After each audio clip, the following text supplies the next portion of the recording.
Hey guys, thanks for joining me again on the Primed Fatherhood podcast. I'm your host, Tyler Condi, and this is episode 24. We've all heard it before.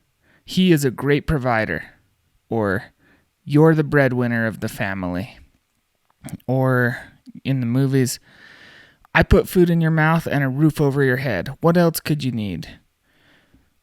Well, what does it really mean to be the provider? Is it really just about making money to get the family what they need?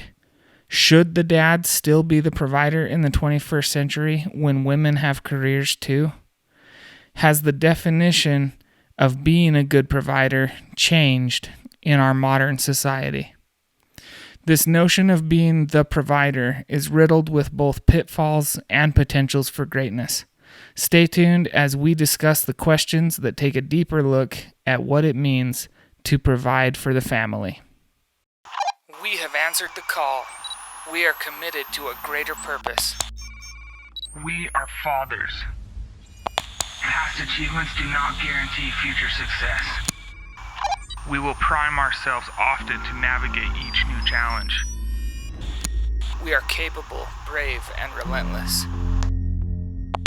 We will remain undaunted. So like I mentioned, this notion of being the provider is riddled with both pitfalls and potential for greatness.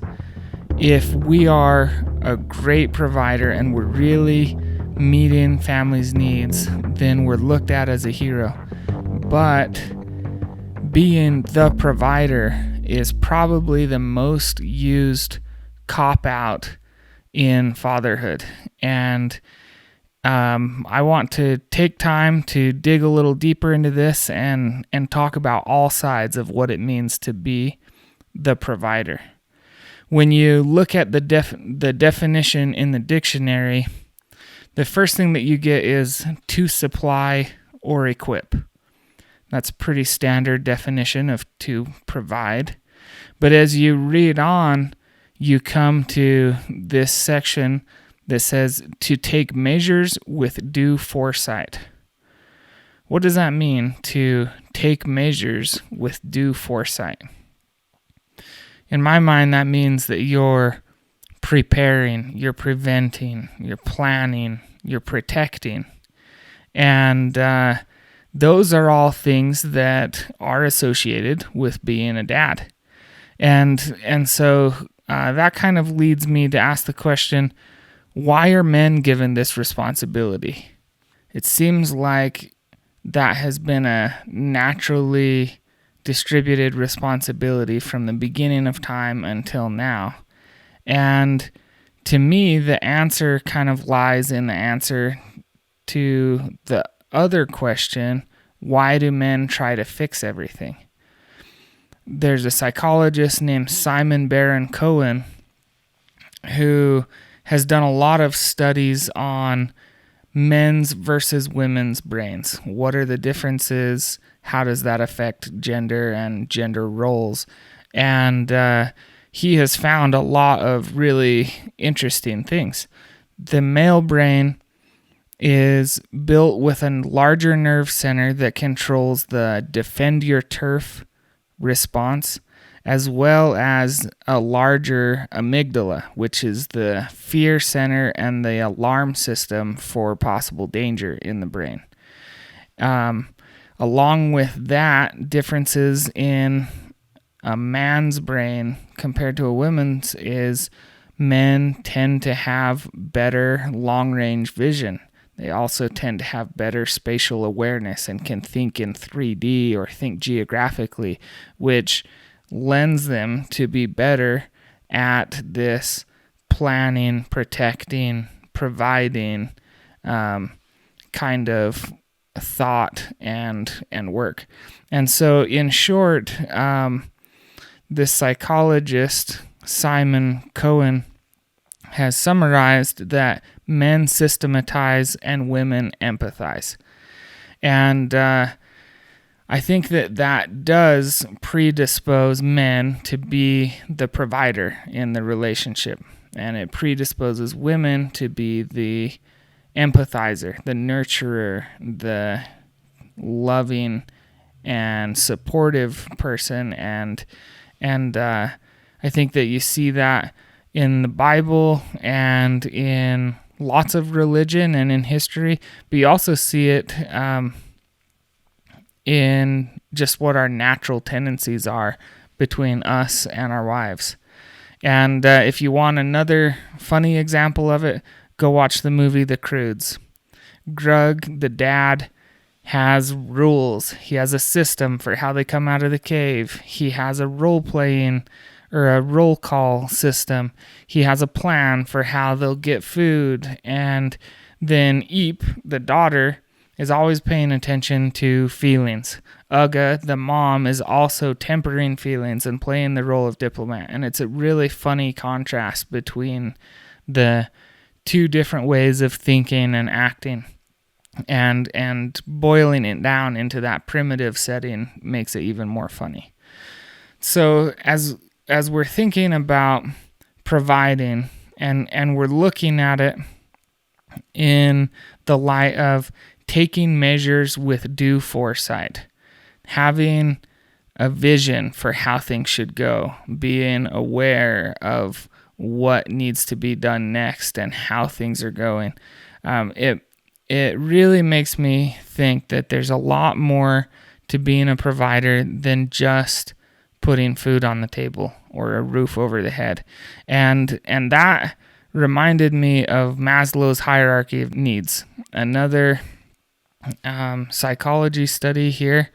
Maslow in 1943 initially said that individuals must satisfy lower level deficit needs before progressing on to meet higher growth needs. And what that means is a deficit need is a need that someone has to fulfill before they do anything else. It's a motivating need.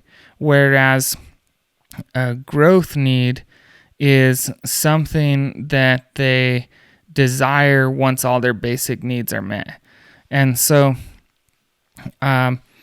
he stated that first in 1943, and he studied that through his whole career.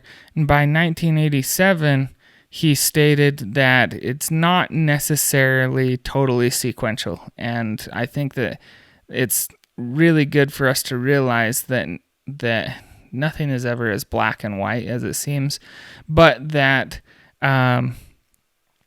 if there's a false impression, then a need is satisfied on a lower level, a person can advance to the next level of needs. And so what I want to talk about here is what his hierarchy of needs actually is. And it's drawn in a pyramid oftentimes, with the base being the basic needs or the physiological needs. And these are the just biological requirements for survival. So air, food, water, shelter, clothing, warmth, sleep. Those are all of the basic needs. And people will only focus on those if they don't have those met. But then what the hierarchy says is once those needs are met, people's attention is drawn to the next level up, which is the security needs. So the security needs are emotional security, financial security, safety, medical health or security there, or medical care, the desire for order or government or force or police or organization. That all comes in the security need level of Maslow's hierarchy of needs. So the third one up is the love and belonging needs. So once people have their basic physiological needs met and they have their security needs met, then they turn their attention to the love and belonging, meaning that they need that human connection. They need interpersonal relationships of friendship, trust, acceptance, receiving, affection, love. and intimacy, and they need affiliation to feel like they're part of a group, whether that's a team, a platoon, a family. They need some sort of belonging. And then in the fourth level, the level after that, this is the esteem needs. So this is needs for oneself. Esteem for oneself is defined as dignity, achievement, mastery, or independence. And then the other side of the esteem needs is the desire for reputation or respect from others, status, prestige, uniqueness. So those are the fourth level. And then the fifth level of this hierarchy that's often drawn in a pyramid, so this is the pointy top of the pyramid, is self-fulfillment or self-actualization needs. And this refers to the realization of a person's potential, self-fulfillment, seeking personal growth, seeking peak experiences, understanding purpose, and the description of this says the individuals may perceive or focus on this need very specifically. For example, some may have a strong desire to become an ideal parent. In another, the desire may be expressed economically, academically, or athletically. So it's whatever thing that person really, really wants to find mastery in and be the very best that they can be to reach their full potential. So I think that Maslow's hierarchy of needs is really good in the discussion of what is a provider, because it helps us to recognize that there's layers to what people need. And as the provider, it's your job to fulfill those different needs. And like I said earlier, I feel like there's a really powerful temptation for dads to feel satisfied in their performance as a dad by just putting food on the table and a roof over their head. And if they're distracted or not present, or if they're just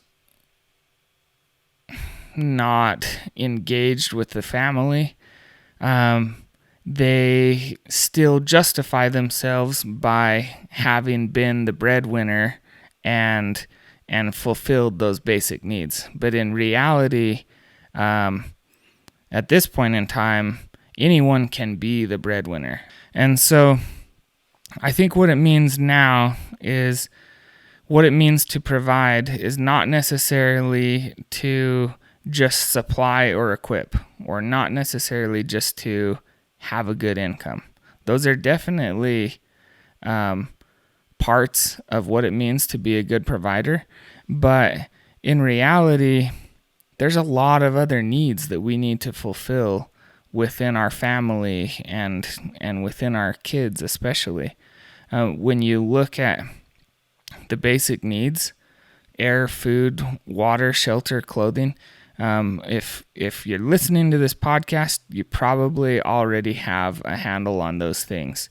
But then security needs is where it starts to get a little more real, and where we might find ourselves lacking in what we're providing.